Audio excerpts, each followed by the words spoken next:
Welcome to the FasCat podcast. I'm your host, Frank Overton. Some call me the Big Cat. And today we have a special cyclocross training podcast because we have Coach Brandon Dwight in the house. Say something. Hello. Welcome, Brandon. Thanks for having me. You betcha. Yeah. And of course, we always have Jackson Long.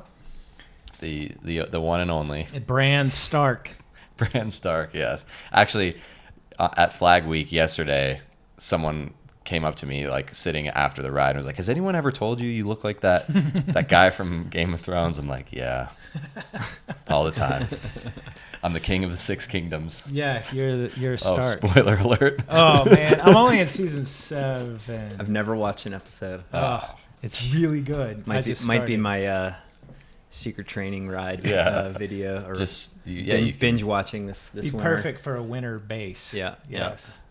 So we are, like, as I noticed, we are talking about cyclocross training, specifically what cyclocross training you should be doing in June, because #cyclocross is coming. How many weeks do we have, Brandon? About 13. 13 weeks Till the to first go. race. Depends on when you're starting. I mean, I think August 31st is a Saturday, which I think a lot of people are trying to.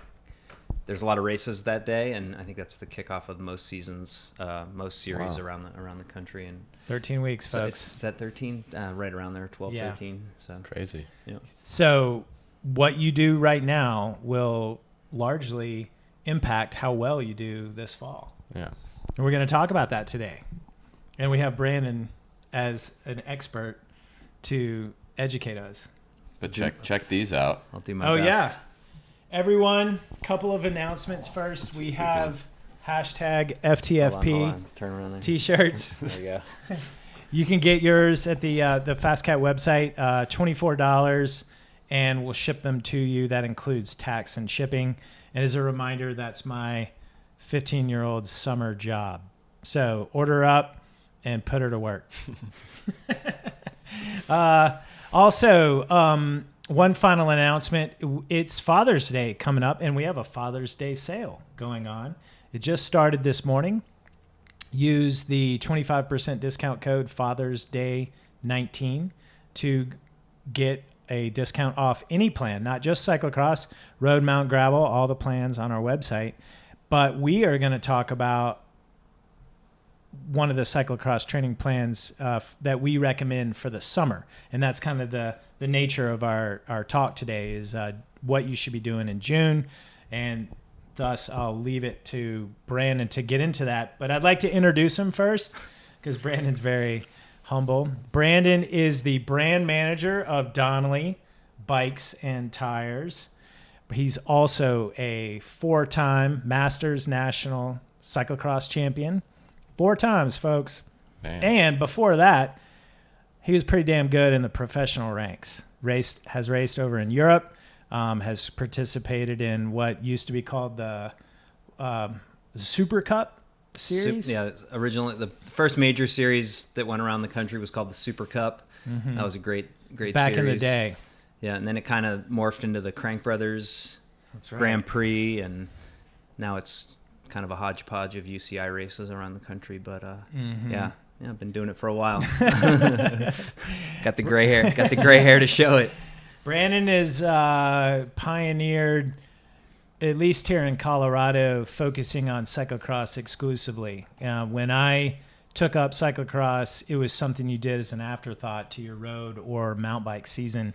And it was fun, and that's what a lot of people were doing. And people like Brandon came along and were like, I'm going to focus on this exclusively. And they did really well. And everyone was like, oh, that's how you do it. Well, when you kind of suck at road racing and you're mediocre at mountain biking, but you find something you're okay at, you jump in. I jumped in, but focus. Yeah, and that sort of happened just organically over the years, just with the cycling racing. Like people would say to me, basically right around now, like start of June, I'm done with road. I'm done with mountain. I'm focusing on cross. Mm-hmm. So they'd kind of take a little break, regroup, and then focus on cyclocross training. So that's how you do it, folks. And like in our forum that we moderate, a lot of people ask us, and I think you've written a training tip on this to race or not to race. Yeah. Because a lot of people want to focus on cyclocross, but then they also have like FOMO of like, should I do this race and that race? And I think that's a big training talking point to a lot of athletes out there. Yeah, I mean, like I say in the article, you only have so many matches to burn, and you can certainly incorporate racing into your training, but it needs to be planned out. You can't just race and expect to be faster on the cross bike or do well in those races if you're not planning it out properly. Right. So, right. Well, and then let's get into it. Let's get into what you should be doing in June. And Bran here is a cyclocross newbie. Absolute. And, 100%. We're gonna try to talk him into racing. Are you gonna try this fall? No. No. Come Maybe. on. I don't know. We're gonna get you out there. Yeah. Can I ride it Drink on the my Kool-Aid. Can I ride it on my Niner gravel bike? Of course. Yeah. Yeah. Yeah. Okay. Well, then maybe I'll try it. We'll just have you I'm put just- on some I'm- Donnelly cyclocross tires. I'm just like my bike handling skills are atrocious. So Hello. I know that's why I'm here. I gotta get my questions asked. There's a discount on the answered. plans. We can get you set up. Yeah, exactly. We also have a new bunny hopping video, speaking of skills, and it's on our YouTube channel, and it's included in this June cyclocross training tip that Brandon has, and it's number 4 on the top 10 things you should be doing in June, and everyone can practice and learn how to bunny hop. Brandon shows you how to do it in 3 steps. Yeah, it takes a lot of practice, but it's certainly a skill that you can learn, and like anything, just try to incorporate it into your program and make it part of the routine. So yeah, let's get into it. I think we're kind of going off of this secret training because that's another Brandon invention, right? Is Brandonism, secret training, # secret training. What is secret training? Because I think, Brandon? yeah. Well, in a nutshell, it's basically quality, not quantity, when it comes to training. So secretly, waking up early, getting down in the basement, getting on the trainer if you have to, sneaking in a ride before work, maybe at your lunch break, doing some stretching before bed, just the little things you can do to stay fit, get fast, have a good race season. Sometimes people say, well, I only have 15 minutes to stretch. Like, it's not worth it. It's totally worth it. Or I only have an hour to ride. You can get a lot done in an hour, but you have to plan it out, get things prepared, maximize your time. And that's what I had to do as a husband, business owner, father of 2, and time was limited. So I just had to maximize everything I had. So. And then whenever we saw Brandon out on the bike, we would Right. just heckle him and say, your secret training. Right. Well, and I think, at least in this, maybe my first noob question is, why should you train for cyclocross starting in June? Like, why? Like, if it's road season, I guess it depends. If you're a pure cyclocross racer, although I don't know many pure cyclocross racers, but what is the benefit of starting to train for cyclocross specifically this time of year? Well, I think it's a great question. There's what I think a lot of people do is they just focus on, they think that if they just race road or mountain, they're going to have the fitness to jump into a cross race. And maybe years ago that was okay because people weren't focusing on their starts or their dismounts and remounts or how efficiently they run, agility, balance, power through the sand, riding technical terrain. Now everyone's hyper focused on cross. So if you don't do those things, you're going to get beat by the people that are. So now it's important to build that foundation, work on the basics, refine your skills, improve what you're weak at, and then come cross season, hopefully you're good to go. And it takes practice, and it's not something you can like flip a switch in September and start your running or you're working on your corner. And you have to kind of, like what we said in the bunny hopping video, practice. And you got to, what's it, the 10,000 hour rule? Right. I think Brandon's approaching the 10,000 hour rule. Yeah, probably. So, but yeah, you got to practice, and it helps to start now. Yeah. So I guess that leads us into tip number 1.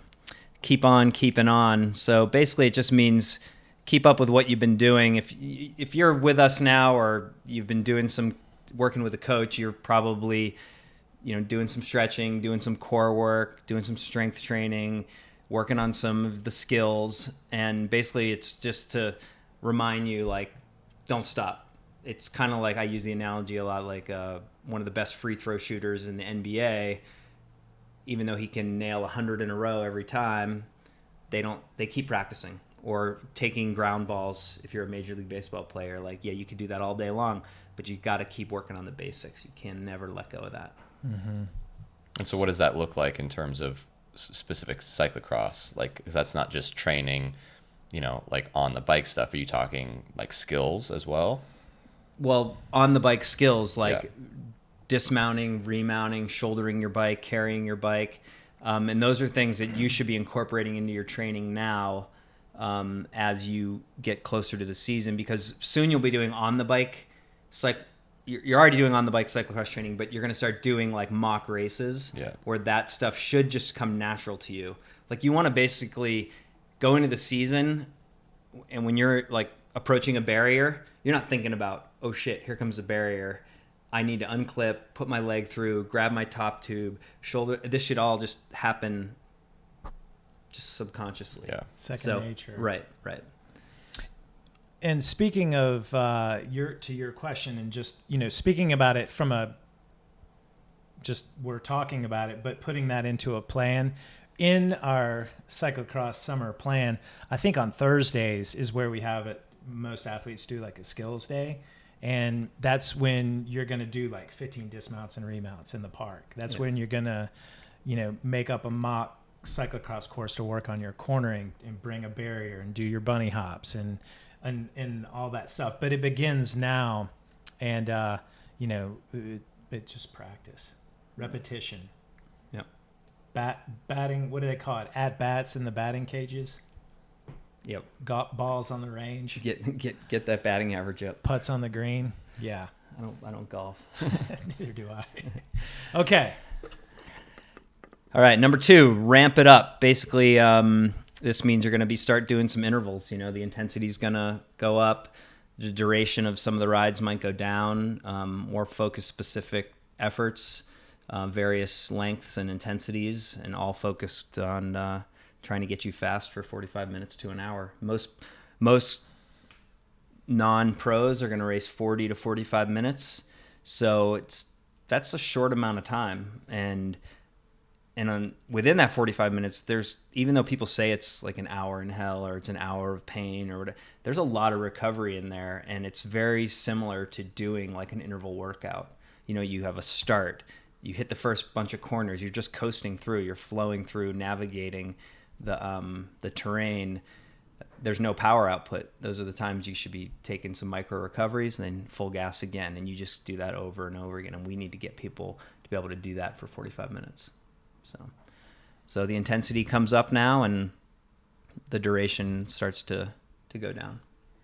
Makes sense. Yeah. And along those lines, it's like you really got to put a lot into every workout. Sure. That's number 3. You're no slacking. You gotta have a purpose each day you get out there. Yeah. This isn't the time where if you're lucky enough to not have to work or have kids to pick up from camp after, or after school or something like that, yeah, you can go and meet your buddies at the coffee shop and hang out for half hour and go do your 3-4 hour ride and go back and take your nap. But if you're like most of us, it's okay. I'm out the door at 7, I'm back by 8:30, so I can get ready to go to work. So know what your workout is. Could be like 15-minute warm up, boom, start your intervals, 15-minute cool down, you're home, recovery drink, off to work. Quality over quantity. Yeah, absolutely. Secret training. Yeah. So, I mean, is this specifically for people that are kind of solely focused on cyclocross? Like, what if you're also racing on the road during this time?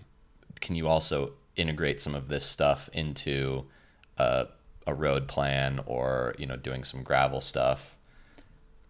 Certainly. I would say that you would want to make it so that you'd have to have the mindset like the results I get in this road or this gravel race aren't my top priority. But you could certainly go do a gravel race as a long endurance ride on the weekend or something like that.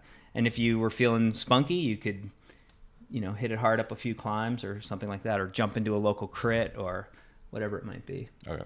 I get that question a lot. And I think the answer is, to echo what Brandon said, there's two parts to it. The first conversation you want to have is what are you focusing on? Are you focused on road, gravel, or is your primary goals lie in cyclocross? And if it's cyclocross, which is what we're talking about, you will do these races for training, and you kind of have to check your ego and let the results go.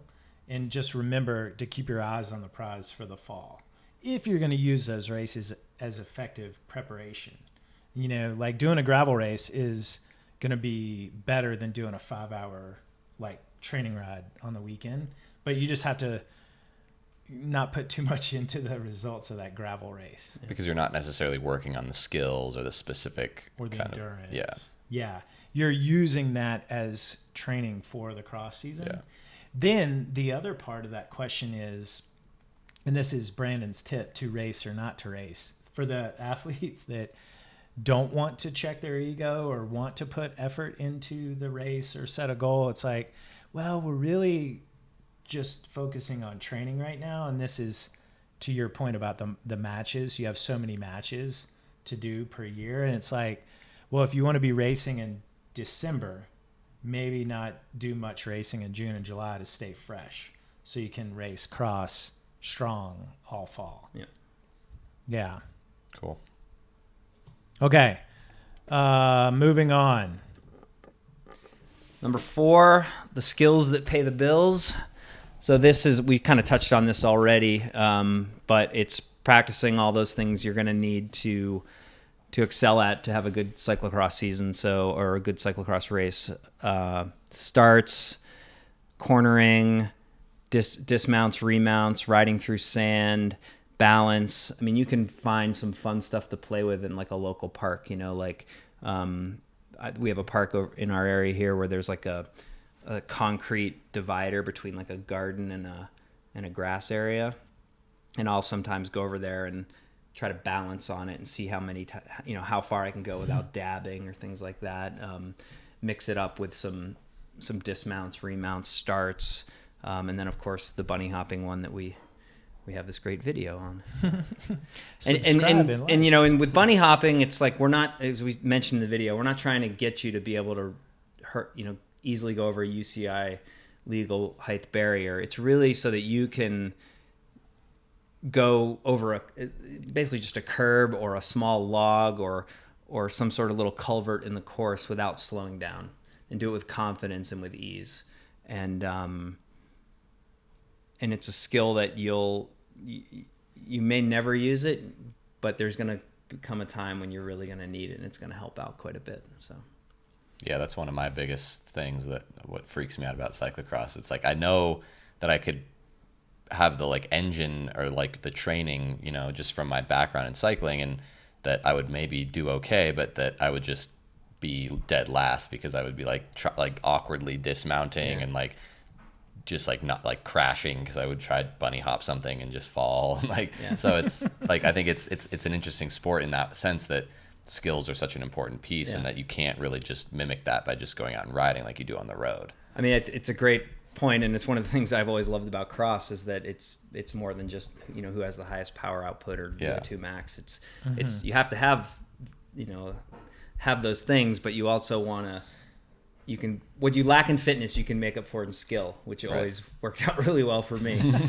But you look at Matthew Vanderpool, and I mean, the guy's got the full package. I mean, obviously we're talking about somebody who's the best of the best, but the guy can handle a bike like nobody else, and that's why he's the best in the world. But you can also see how some of his cyclocross skills also help him on the mountain bike and in the road when he's finding his way to the finish line in a group sprint or whatever it might be. So I always think one of the revelations I had as a cyclocross racer is that when I first got started, I put a lot into fitness and just training intervals and base and just hard rides, and I kind of neglected the skills part of cyclocross training. And there are guys that we race with that are the opposite. They may not ride their bike that much, or it's just kind of their nature, but they can handle the bike really well, and they've worked on it and they've gotten good at it. Maybe they came from like a BMX background or motocross. They just can corner like nobody's business. Like Michael Robson and I, we did a podcast on cornering. Yeah. And he's the best in the business, I think. And he can just put us to the woodshed in a twisty, turny course with very little, no offense, Michael, fitness. And that's what makes him a good cross racer. Sure. So I guess my point is it's 50% skills and 50% training. And like Vanderpool, if you do both, that's where you're going to be really, have a great cyclocross and season. One thing we often talk about with skills and those types of things, we always talk about starts, we always talk about dismounts and remounts, and we it seems like we always end with a word in cornering, but cornering really should be first. It's people lose so much time in the corners, going into them the wrong way, coming out of them the wrong way, being in the wrong gear, too much brake, not having the right tire pressure. And I think if you want to spend more time, if you only had a limited amount of time, I would focus more on cornering above all else. Yeah. And this goes back to like on a Thursday, for example, when you're doing your zone 2 ride, go, instead of doing that on the road or gravel, go to your neighborhood park, make up a cyclocross course, like a 4 to 6 minute lap, and have fun with it. Do your corners and work on I think this goes to, well, we should just talk about number 7 and 8, because that's what you're going to, So that's number 7 is get your gear. Basically, it's like now's the time you should be have your race bike dialed. It doesn't have to be, maybe the exact componentry or wheel set you're going to use.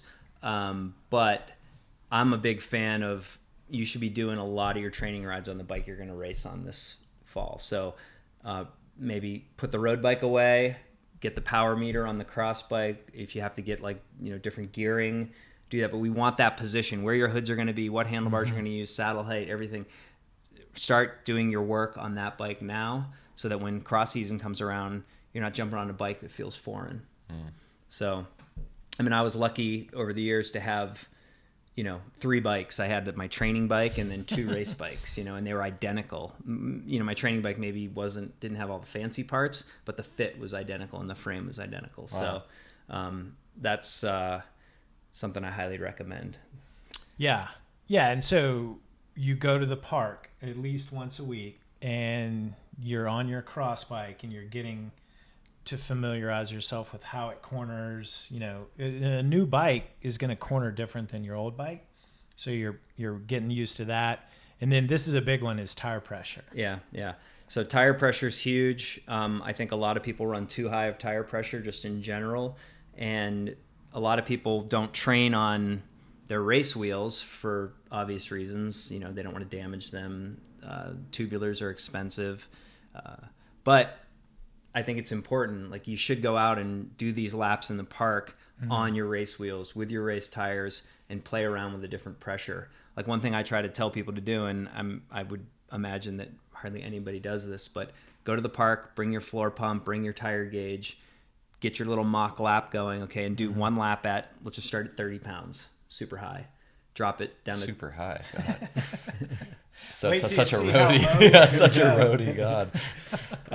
Every time I pump up my gravel bike tires to 40, I'm like, oh my God, this is just too low. I don't like...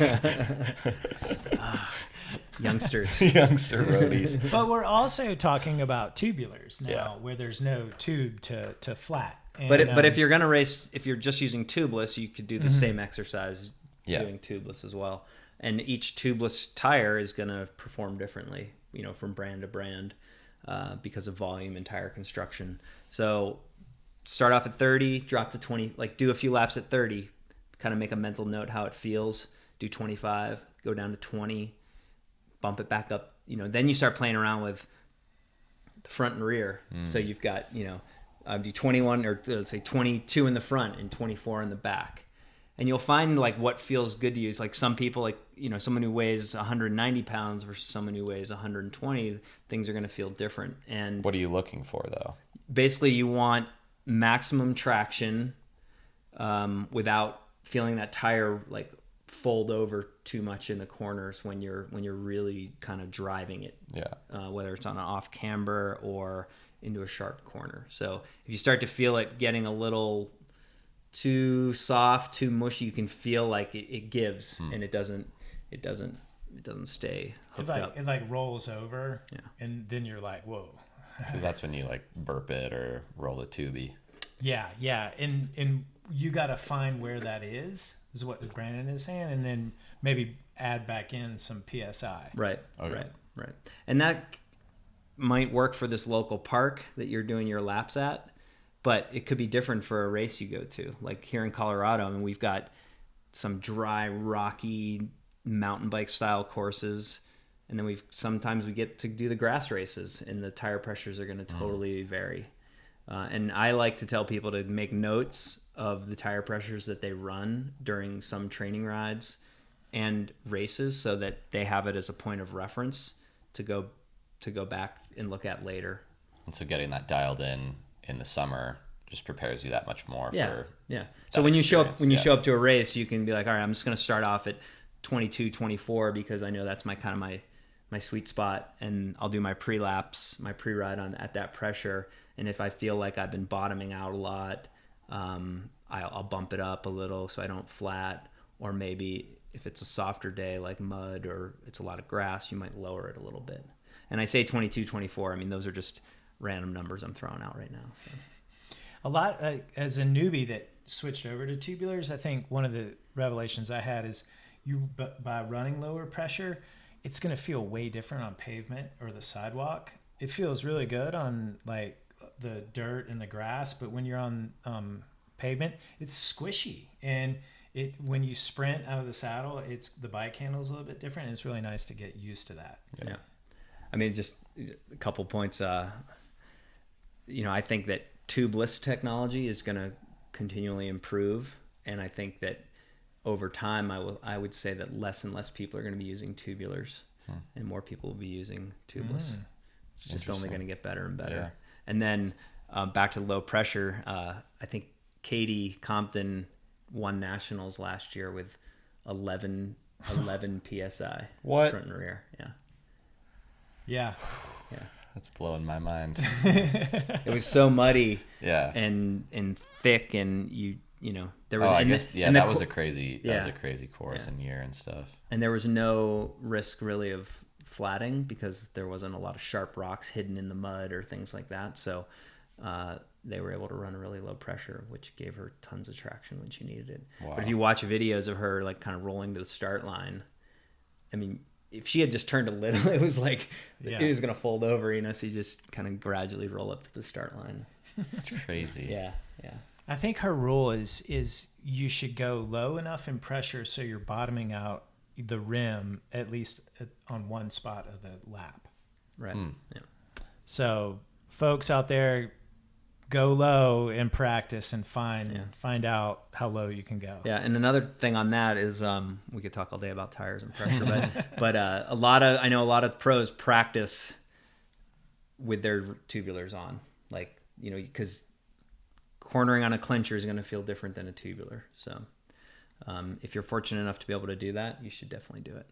I did that last year with my older pair of Clement PDXs. Mm-hmm. Yeah. All right, let's go. We skipped a couple. Let's not talk too much about tires. Yeah. 5 and 6 we still have to talk about. So 5 is time to lose a few pounds. Basically what this is saying is like now you should start tracking your body weight. It's getting close to the start of the season.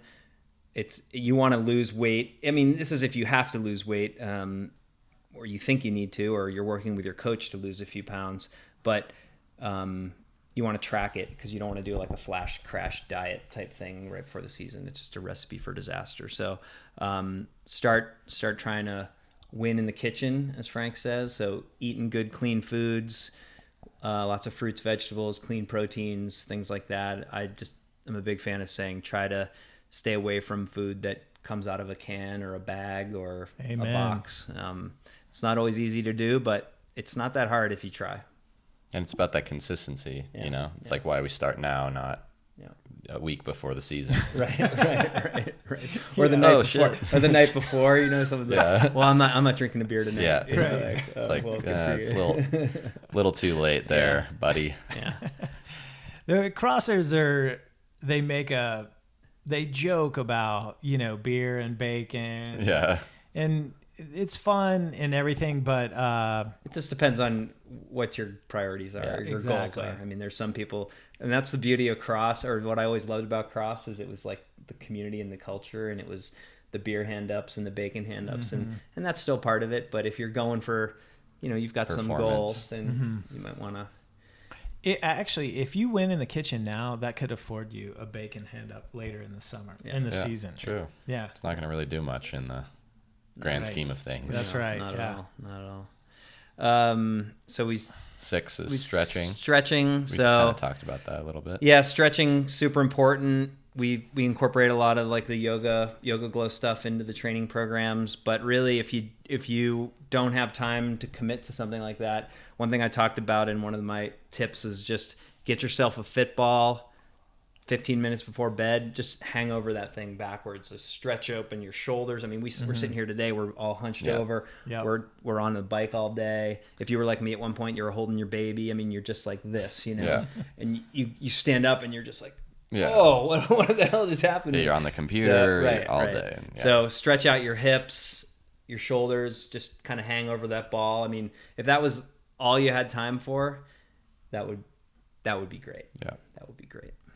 I think the one-legged balance poses in yoga is tremendous for your balance because I was terrible at them. And I always found that yoga kind of helped my bike handling just from those one-legged balance poses. And we also have the Ninos workout where you're on the balance board, you're doing some agility, some little bit Core. of core, light plyo work that really will help you be strong on the bike for better bike handling. Yeah, it's funny when I watch all this Nino kind of stuff happening now with like, you know, all the riders doing their fitball balance and all that stuff. Those weird rip row things. Have you seen those? Like that thing with the handlebars. Yeah. Like all that stuff is, it's super valuable and it's getting popular. But I can remember, you know, 5-6 years ago when I had my shop, we had a little gym next door. And I would, instead of taking a lunch break, it was my lunch break when I had time to take lunch, I would run in there for 20-30 minutes and I would like do push-ups on the fit ball, stand on the fit ball, do some squats, do some like twists, kneeling on the fit ball. Really a lot of that just balance, coordination, not really about like pushing a lot of weight. And I should have started a little, you know, YouTube channel back then.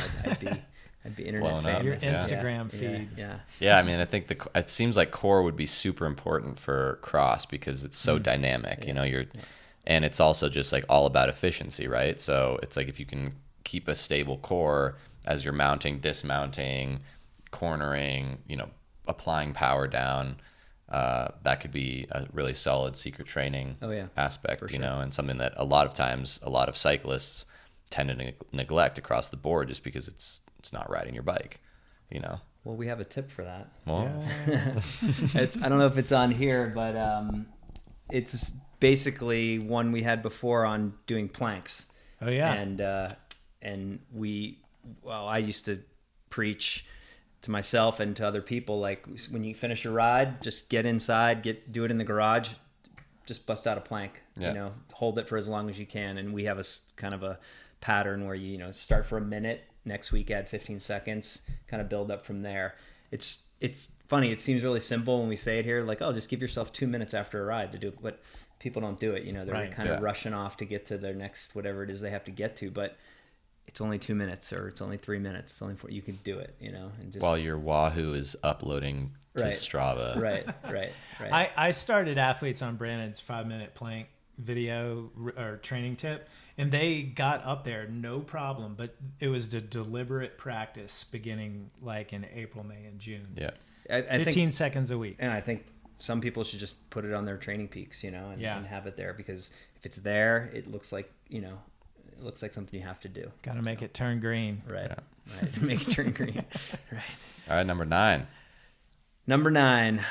Who's your buddy? Basically, this is finding somebody to train with. You know, if you can find someone who's at your level, has a similar schedule to you, that can meet you for rides, go out and kind of mix it up with that person. You know, if it's someone who's a little faster than you, that can be helpful as well. It makes you work a little bit harder.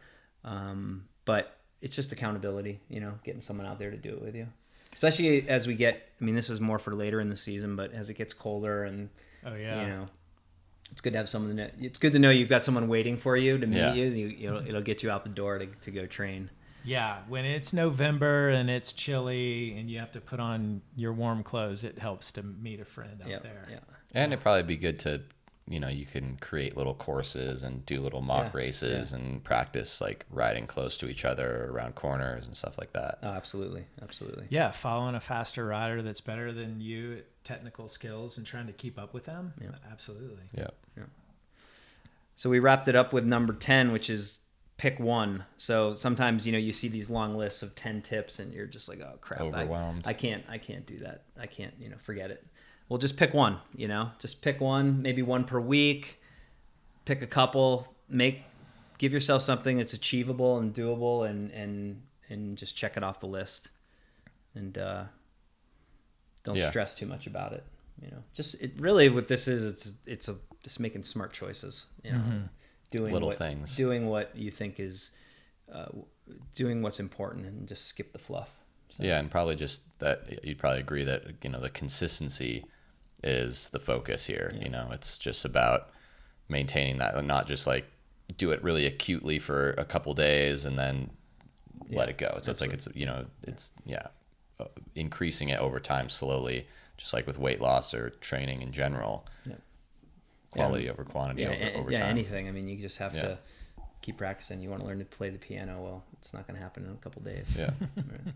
I mean, that's like, it's what Secret Training originally is it's 1 hour a day. And if you're not on the bike, then you're doing your stretching, your planks, your yoga, your strength and agility work, or recovering, or working on your nutrition or something. Do something every day for your cyclocross racing. Yeah. Cool. All right. Well, thank you, Brandon. Yeah. Thanks for having me. You Super bet. fun. Were we going to get you out there on the Cyclocross Summer Sweet Spot plan? Shit, maybe. I don't know. We got to get you through the gravel season first. I got to get through the gravel first. Then we have another plan for you. Yeah. So, we'll get you on that. And we'll get you out to the park. Yeah. Work on your dismounts, remounts. And I know. I need to do my bunny hops first. when we have the cyclocross camp, we could teach people dismounting and remounting in an hour. Really? Oh yeah, yeah. The fundamentals and the basics. It might take you 2. It might take me. it might take me a week. But what we do though is we show them the fundamentals, the basics, but then we send them home, and that's something they got to work on every week. I mean, I'm still afraid to bunny hop a curb. Oh well, Brandon's got a 4-minute YouTube video. I know that I filmed, so I know exactly. what. No excuses. No excuses. No I know. excuses, no. All right. Well, everyone, thank you for listening. Cyclocross is coming, and for those of you out in the YouTube land, thank you for watching. We do have. We'll give it a 3-minute Hail Mary. How about that? And if you have any questions about cyclocross training in June, you can ask now. We also have a special cyclocross section in our new forum. So we'll post this podcast there. And if you have any questions after you listen, for those of you that are on Stitcher and iTunes and all that, go to our forum and post a question, and Coach Brandon will probably answer for you. Mm-hmm. Maybe even me. Definitely not me. I wonder if we have any questions from the forum we could... Yeah, check it out. I think someone yesterday, Ian, as I remember, hi Ian, he was asking about back pain and from cyclocross, and again, this goes back to Brandon's like point number 5 or 6 about stretching. You know, we include a foundations video routine to follow on your recovery days every Mondays and Fridays, and it's a 12-minute routine. It's from Dr. Eric Goodman. That we got to work on that link. It's Yeah. Oh, I've updated it. Oh, okay. Yeah, Okay, yeah. Okay, good. So Dr. Eric Goodman used to have it's a 12-minute video routine that we want you to follow. To his quote at the end of his video is, "Do this every day, no back pain ever." But he's a chiropractor. They have a business, and so they took their video off of YouTube and they put it on their company's website just to control traffic a little more. Yeah. So that is like foundationtraining.com. You'll find that video on YouTube. It had like over 50 million views. Dang. Yeah. But that's the answer. For those of you who get cross back or have a weak back, I mean, basically you're sitting on a jackhammer in the race, but do this 12-minute video routine, strengthen your back and the core and the stretching and Yeah, and the foundation stuff is great. I've been doing that for years, and if you want to take it beyond the 12-minute video, they sell some DVD. And it might be digital downloads now or whatever. What's a DVD? Exactly. No, I'm not that young. Come on. it's a VHS. Beta. Yeah. I'm getting old. I'm sorry. Just couldn't resist. That was good. But all the routines are really good, and if you kind of get bored of the 12-minute video, you can do some of his other stuff too. It's really great. Yeah. Point being, if you have any questions about cyclocross training in general, go to the cyclocross section of our forum. Pre-race cyclocross nutrition is another one. Yeah. You just put out that training tip about, what to eat on the morning of a race. So that's a good read. This is something that is sort of like back to like skills and things you're working on now to get ready for the season. Well, what works well for you for pre-race food for cross? Because cross is so intense, sometimes you can't eat the same way you might eat for like a gravel race or a mountain bike race. So I talk about what works for me, what I think are good habits, how to prepare, and it's something you could try now. So if your coach has you plan to do like some really high intensity intervals on a weekend day, well, you could wake up and practice your pre-race meal routine, which might be eating like 3 hours before the workout or something like that. So that's all in there too. Yeah. All right. Well, everyone, thank you for listening again. Next week, we will be at Excel Sports in Boulder, Colorado. We'll be talking about our Coach's Buyer's Guide. Very frequently, at least 3 or 4 times a week as a coach, we get asked about products. What do you think? What should we buy? For gravel, like what tire should I ride in this gravel race? We'll say, well, the Donnelly LAS is great for this course. No, that's a cross tire. Sorry. The MSO. The MSO. But yeah. I knew what you meant. Yeah, I won the Crusher on that tire tread. Did the you? LAS. Yeah. Yeah. A lot of people like that for gravel. Mm-hmm. Yeah. That's so we get asked questions like that, and like the question I got yesterday was an athlete who was going to Europe, and he was like, "What bike case should I buy?" Sure. And so, we were online, talking about all the features of various bike cases. But we're gonna be at Excel, and we're gonna break it down into what you should buy for $50, $100, $250, $500, and then if you want to spend $1,000. It's unfortunate that we're having that the week after Father's Day, but we'll have a discount code in there for you to use at Excel Sports for future Father's Days. Oh, that's cool. Yeah. Sweet. All right. Well, Peace out. Is Thanks. this what we do? I guess so. I Yeah. On behalf of Brandon and Brand Stark, thank you all Brandon squared. for listening. And yeah, we'll see you again here next week, same bat channel. Adios. Thanks, everyone.